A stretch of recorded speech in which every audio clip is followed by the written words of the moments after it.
Based on the popular video game franchise of the same name, Silent Hill follows the protagonist Rose as she searches for her daughter in the town of Silent Hill, long abandoned and plagued by a dark history. She was heading for this place, Silent Hill.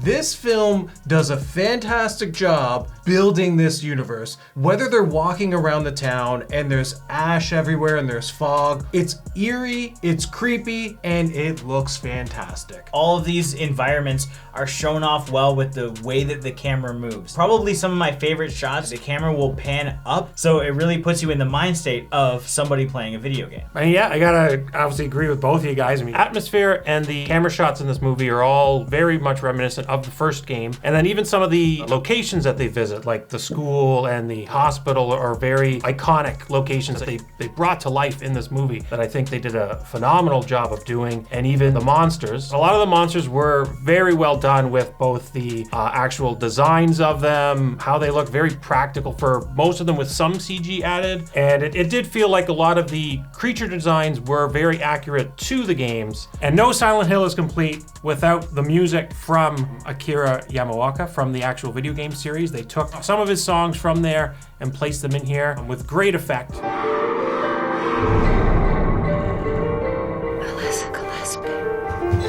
If you're somebody who hasn't played the games and you're unfamiliar with this story, I still think that you're really going to appreciate the entire vibe you get from the locations, from the creatures, to the music, and just everything overall. Just the style in general felt really cool. It's like when you see barbed wire flying around, if you see paint coming off the walls to reveal this rusted texture. There's just something about how everything looks that just makes you feel gross.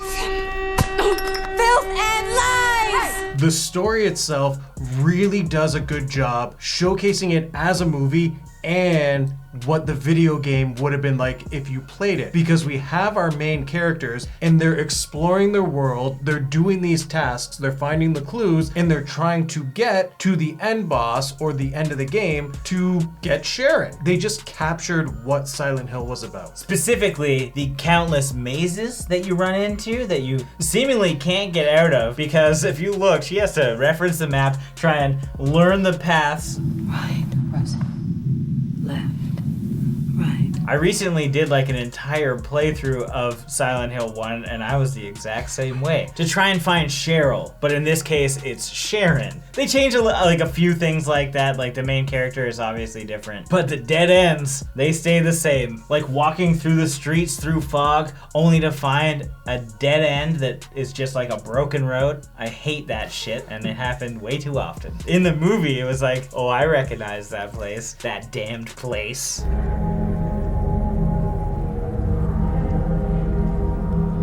Now do you see what I'm talking about? Fuck you, you stupid cop. I did like how Rose interacted with each situation in the film, especially when she was dealing with the creatures. There is that sense of tension, whether she's in the bathroom dealing with creepy Colin or even the nurses. She was like straight up like, I figured it out, I could do this. She only waited for like one rotation. Oh, they're just stopping now. Well, I'm just gonna weasel my way through this. No way. Hello, nurse. I remember in the behind the scenes, I think they had to hire dancers. Popping in lockers out there, looking for some jobs. I'm just waiting for the Jabberwockies to get into the Silent Hill franchise. Probably one of the best scenes with a kill anyways in this movie is when Pyramid Head shows up at the church and just purples the girl's skin right off and whips it back at the doors. But just that scene in general was just very well done and just really shows the power of what Pyramid Head can do. And now with that, Pyramid Head, he doesn't fit this because with the games, the creatures are generally very specific with the person that it's dealing with. It doesn't work because in the second video game, Pyramid Head represents James's wish to be punished for the death of his wife. So doesn't really work for Rose here that's just trying to find her lost daughter. And there's something weird going on here. My daughter, Sharon, she's in danger. And then even where it's just shambling, no arms, and just sprays the like acid stuff at you. Even that was, I remember from the second game, it worked for the movie, but just for me, it's like, okay, that should stick with that second game. Not to do anything with likes or dislikes, but just worth noting that from the original game, where they changed it from a male protagonist being Harry Mason to a now female protagonist, Rose Da Silva. My name is Harry Mason. I'm looking for my daughter. But isn't it weird when you watch an old movie? So this is like from mid-2000s, and we're watching shows with the same people in them. We got Andrea from The Walking Dead, we got Tig from Sons of Anarchy, and we got Ned Stark, all in one movie. So I'm so happy Sean Bean lives in this. For once, give that man a break. The gods are just. As much as I enjoyed the story and how the characters were involved and developed, I did find it odd that Rose's character literally was like, flick a switch, and all of a sudden she is confident, knows everything in this world. This was what I was just about to say. She turns into Nathan Drake in a second when she's like, oh, there's a little girl over there? Leap, leap, leap, leap, leap across all these beams? How? You just went from a girl who just keeps falling asleep under trees and smashing her car up and shit, and then all of a sudden, you can just climb everywhere, pull out your pocket knife, cut open this secret room, like you know all the tricks of the trade, like you've been playing games like Silent Hill your whole life, and you're just fucking good to go. It's not to say that she was a weak character to begin with, it's just she became more powerful and intelligent without going through any specific trials. Right, like the closest would have been the witch that she met at the edge of the cliff to say like, watch out, there's shit going on, and immediately she like has a spark of like, I need to do what's best for my daughter. Like the fact that she's just like, okay, I'm gonna drive my kid to Silent Hill because she's been having these dreams. A cop's chasing me now? Fuck it, I'm hitting the gas and we're going full speed. Like,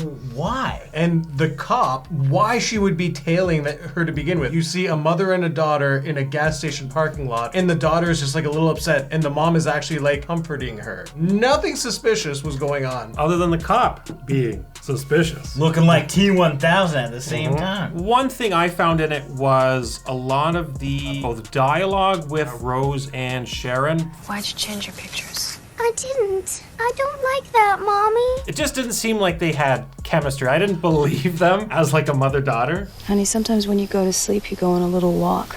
And sometimes you talk about a place called Silent Hill. And then even some of the other characters' dialogue. That's probably one of the weaker elements of this. She's sleepwalked. Just calm right down. I'm gonna find the little girl. And even characters in general, like when they go to the church and meet all those people and just the cliched, oh, it's a witch! Burn the witch! We burn the child! We fight the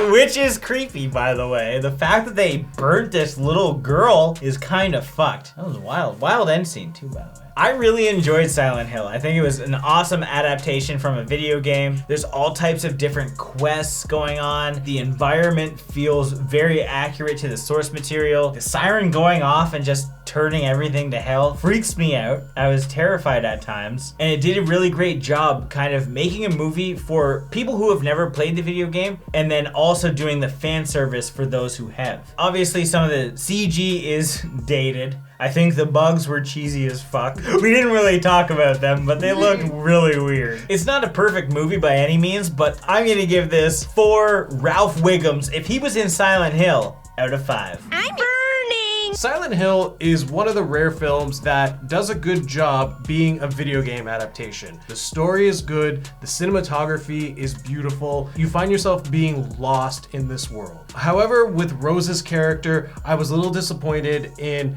her jump into being such a dominant force. Everything just happened. But it's not to say I disliked her character, I just felt like it was almost like a Deus Ex Machina situation. Mother is God in the eyes of a child. So with that being said, I'm gonna give this film 4 pig roasts out of 5. Back in 2006, when it was first coming out in theaters, I was a little nervous, being a longtime fan of the Silent Hill franchise. But I mean, 3 views later in theaters, I think I can clearly say that yes, I did quite enjoy it. Obviously, coming back to revisit it with you guys, I mean, I still have that love for this movie. Small dislikes with some of the acting and just dialogue overall, and yes, CG. But then other times the actual sexual environment, the atmosphere, it felt just right. They pulled it right out of the game, and I really did appreciate that. Again, using some liberties for fans that are seeing it. But as far as the movie goes, it's still one of my favorite video game to movie adaptations. In closing, I'm gonna give this movie 4 burning babies